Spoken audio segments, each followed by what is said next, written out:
President Trump.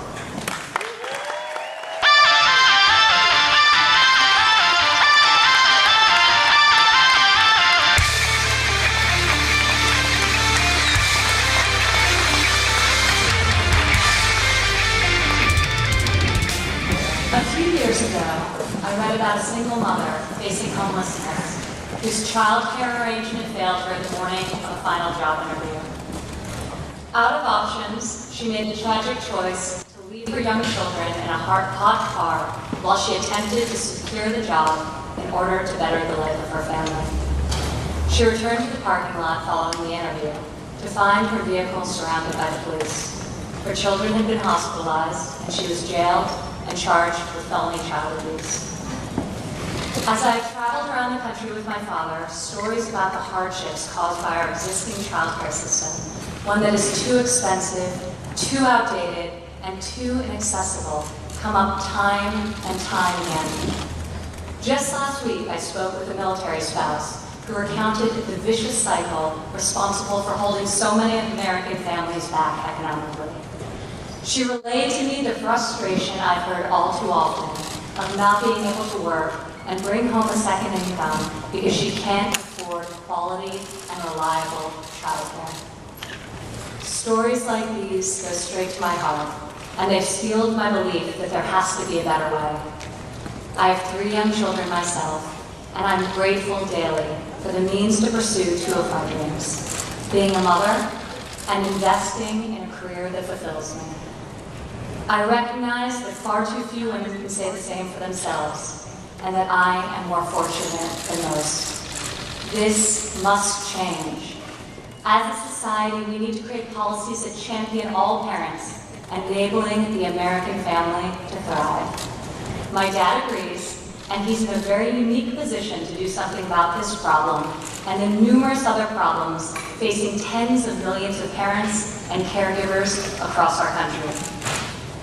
Today, child care is the single greatest expense for many American families, even exceeding the cost of housing in much of the country.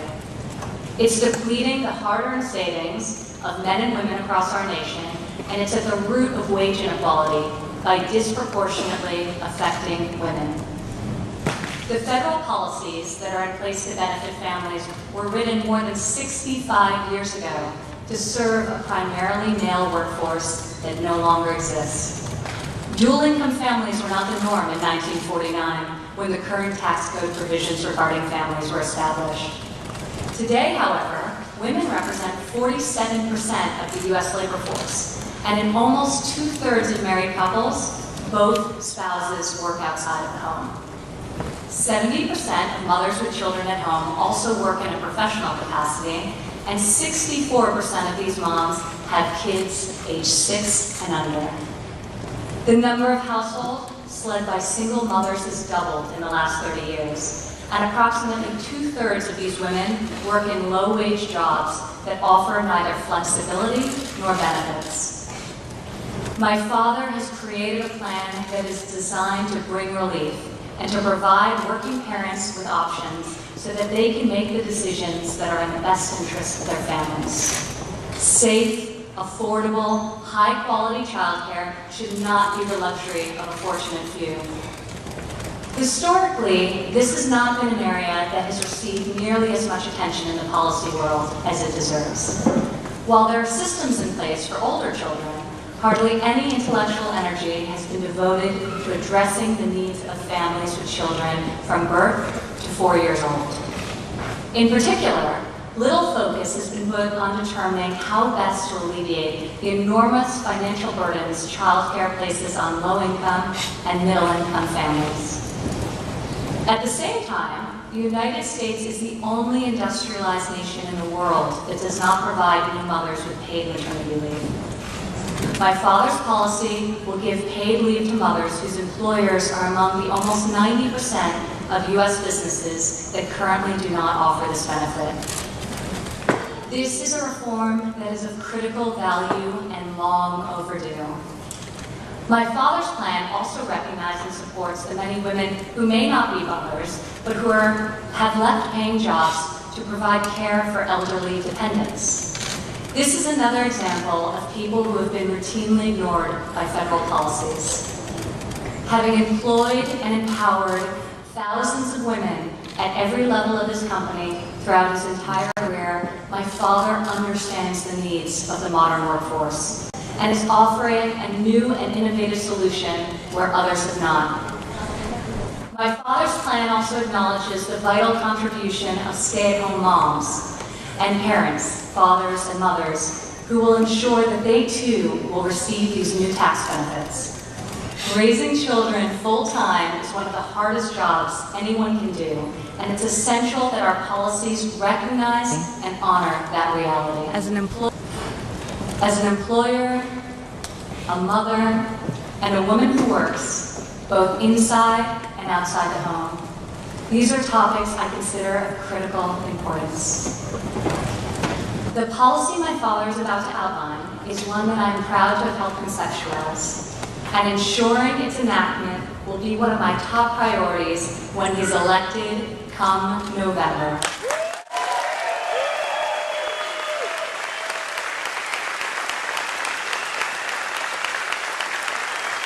This is not a women's issue. It's a family issue. It's an American issue. It's an issue that's often been discussed, but is yet to be solved. My father plans to change that.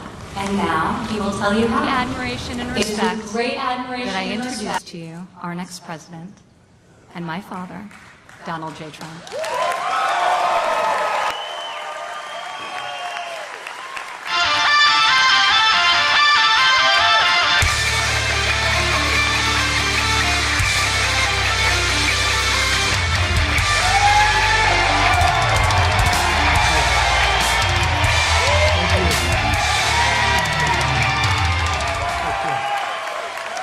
Thank you, everybody. That's very nice. Beautiful.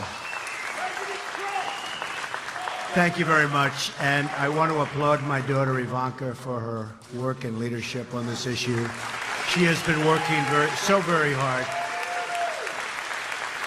Ivanka's been deeply invested in this since long before the campaign began, I can tell you that. And I'm very grateful to her for her work, her efforts, and this proposal, which we're going to be outlining right away. I think it's going to make a lot of people very, very happy, a lot of moms very happy. I want to also take a moment to recognize Congresswoman Kathy McMorris-Rodgers, the chairwoman of the House Republican Conference and a mother of 3 small children, who's been such a leader and worked so hard with us. So, Kathy, we want to thank you very much. Also,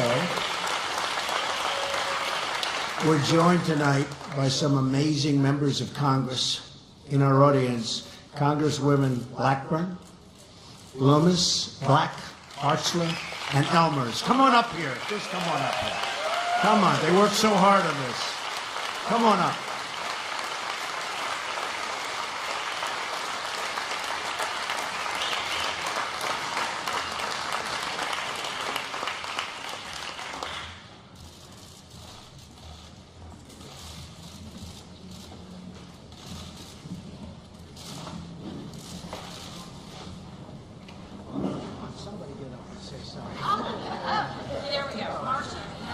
Well, I will tell you, my name is Marsha Blackburn, and I'm from the great state of Tennessee.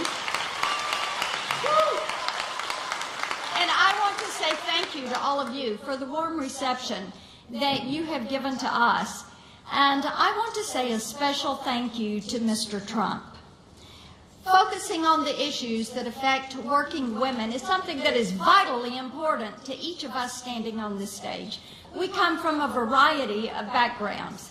We have a nurse, we have farmers, we have ranchers, we have teachers, we have small business owners and entrepreneurs. That's the skill set that we bring to Congress and the experience that we draw from. And we know that each of you are much like us. Those are the experiences that you have. We know that there are issues when it comes to child care, when it comes to dealing with the workplace. And just as Ivanka said so perfectly, This is a family issue. We know men always want more money. What do women want? More time. And we are thrilled to finally have a President of the United States who is going to put the focus on working with women to make certain that you can achieve your American dream. Thank you so much for having us.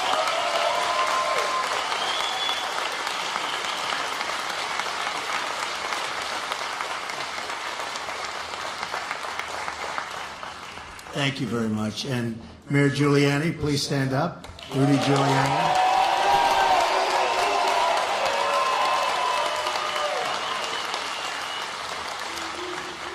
The nation's mayor. Oh, he's done a good job. So our campaign is about ideas. We're about solutions to big, big problems. Problems that have gone on forever. I've traveled all over the country in recent weeks offering detailed plans to make life better for you and for your family, so important to me. I've outlined detailed proposals for providing school choice, we have to do that, reforming our tax and regulatory code,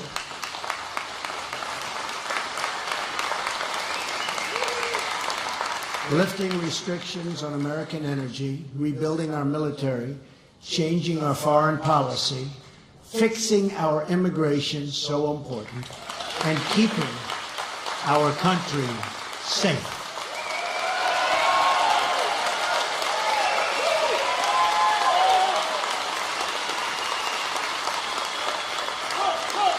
Right now, thank you. Right now, our politicians have locked our country into endless fights about small and petty things. I'm asking the nation to lift our sights and to imagine what we can accomplish if we work together, trust each other, and put the needs of our citizens first for a change.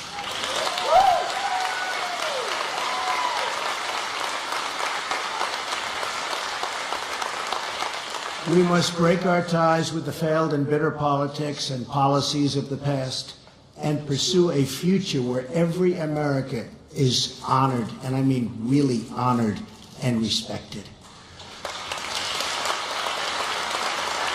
We have to reject the arrogance of Washington, D.C. that looks down on everyday hardworking people, and that's what's happening. Too often, those who have power have disdain for the views, beliefs, and attitudes of those who don't have any political power. Those in leadership must put themselves in the shoes of the laid-off factory worker, the family worried about security, or the mom struggling to afford child care. Child care is such a big problem.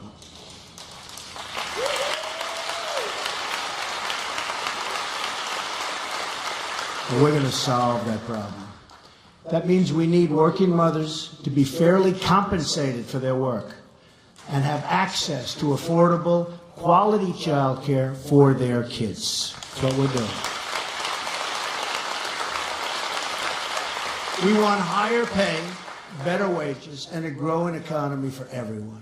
These solutions must update laws passed more than a half a century ago when most women were still not in the labor force. Most of them weren't even close. Today, nearly 2 in 3 mothers with young children have jobs. For many families in our country, child care is now the single largest expense. Who would think that? Even more so than housing. Yet very little meaningful policy work has been done in this area, and my opponent has no child care plan. She never will, and if it ever evolves into a plan, it'll never get done anyway.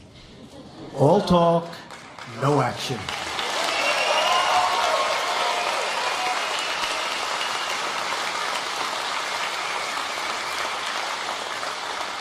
Many Americans are just one crisis away from disaster. A sick kid, a lost job, a damaged home. There is no financial security in our country, especially anymore. But that will change under our pro-family profile. When you just take a look, it's pro-family, it's pro-child, it's pro-worker. These are the people we have to take care of, and this is what I'm going to be outlining tonight. Before going any further, I want everyone watching on TV, and there are a lot of people, right now, to go to donaldjtrump.com to read the full plan, great detail. The first part of my child care plan allows for every parent or family in America, including adoptive parents and foster parent guardians, to deduct their child care expenses from their income taxes. That's a first.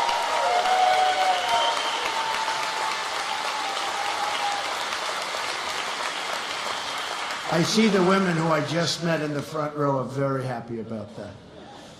They will fully be able to deduct the average cost of child care for their state from birth through the age of 13. Because of the way the benefit is capped and structured, our plan will bring relief to working and middle-class families.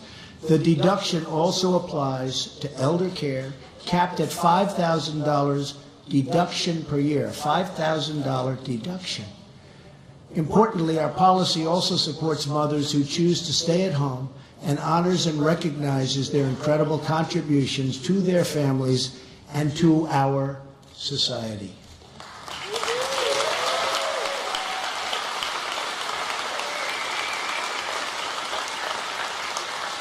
Families with a stay-at-home parent will be able to fully deduct the average cost of child care from their taxes. It's a big thing. Wow. I'm hearing wow. I like to hear wow. The congresswomen like to hear wow. Makes your life a lot easier, right? For low-income individuals who have no net income tax liability, we will offer an expanded Earned Income Tax Credit, that's EITC, in the form of a child care rebate.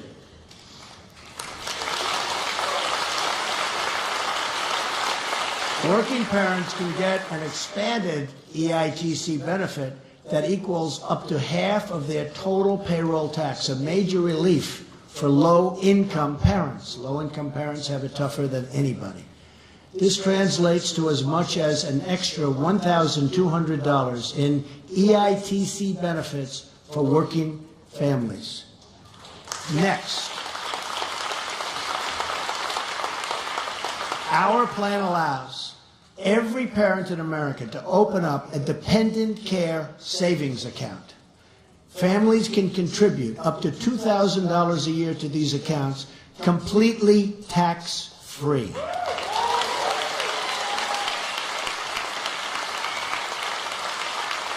She's very happy about that. Ivanka is very happy about this. Crucially, unlike the flexible spending accounts that exist today, these accounts will be available to all Americans. You won't have to depend on your employer to provide them. Immediate family and employers, and this is like right away, can also contribute to a dependent account, each of which is designed and designated for a specific child, including an unborn child. The money that is put into these accounts can also be spent not only on child care, but also child enrichment activities. Let's see. We'll start with that child. That will be our first child.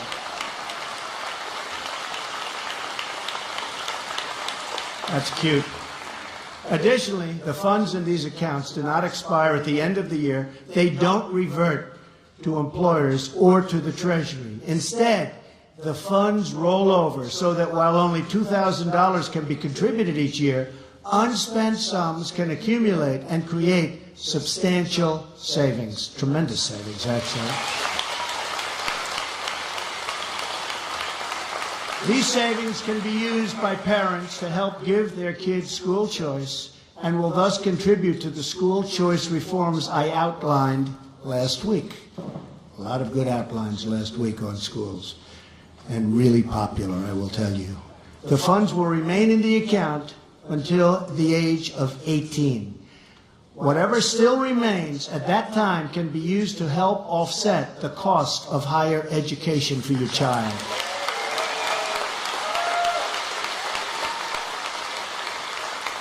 For low-income individuals, the federal government will provide matching funds. If parents contribute $1,000, the federal government will provide a $500 match. To help low-income families reach these targets and save money, we will put a box on federal income tax forms allowing these parents to have their earned income tax credit funds directly deposited into their dependent care savings accounts. Pretty simple. These dependent care savings accounts can also be set up to provide care for elderly dependents, of which we have many. Many. Our plan also includes much-needed regulatory reform to incentivize private sector solutions. The new funds offered by our plan will create a new market for innovative child care solutions. But to make sure these solutions are available, especially in low-income and rural communities, we must reduce regulations that favor large institutional care facilities. You know what I'm talking about. It's called special interests, got them there. We will allow the states to make the decisions that are right for them. In this era of sharing economy, we want parents to be able to access lower-cost, competitive, and innovative solutions at the click of a button, including services like nanny sharing. Our plan would also cover care provided by relatives and grandparents. Our plan includes incentives for more employers to offer on-site child care as well. We want the employers to get involved. Now they'll start getting involved big league, right?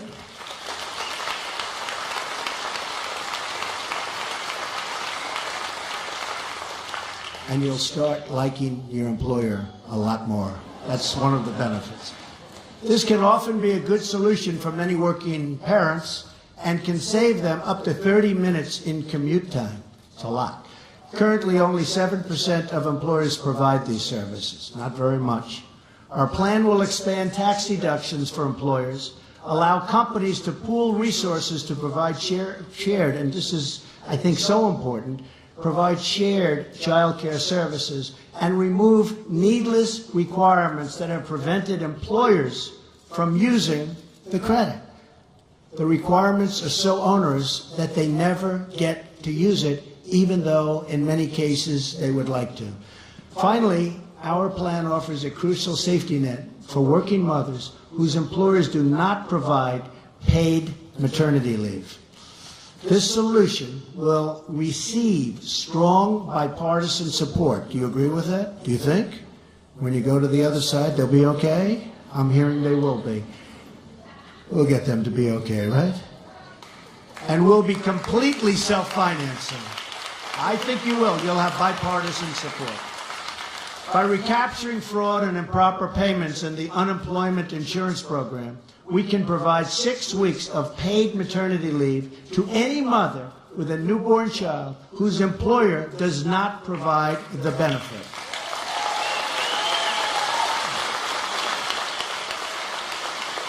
This maternity leave will be paid straight out of the unemployment insurance fund. And again, the safety net will be completely paid for through savings within the program.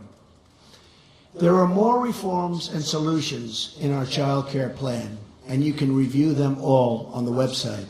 On Thursday, I will outline my full economic plan, which is completely paid for through economic growth and proposed federal budget savings. It's going to be something special like this country hasn't seen in many, many decades.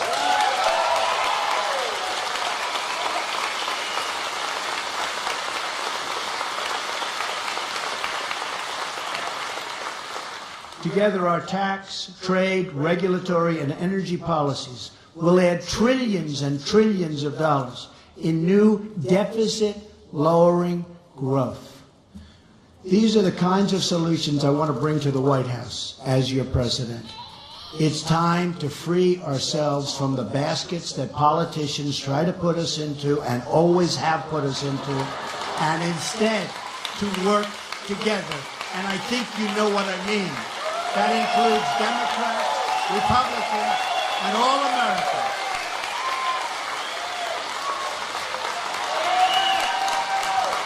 I think you know.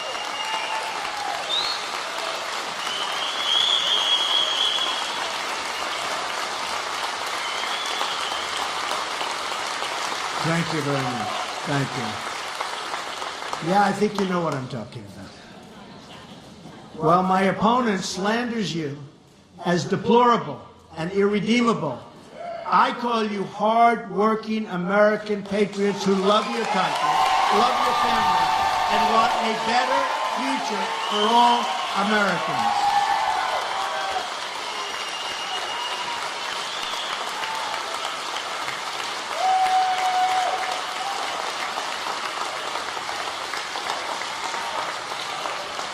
Thank you. Thank you. It's time to end the rule of special interests and to begin the rule of the American people. That's what it's all about. It's going to be a big change. It's time to stop fighting over the smallest words and to start dreaming about the great adventures that lie ahead for our incredible country.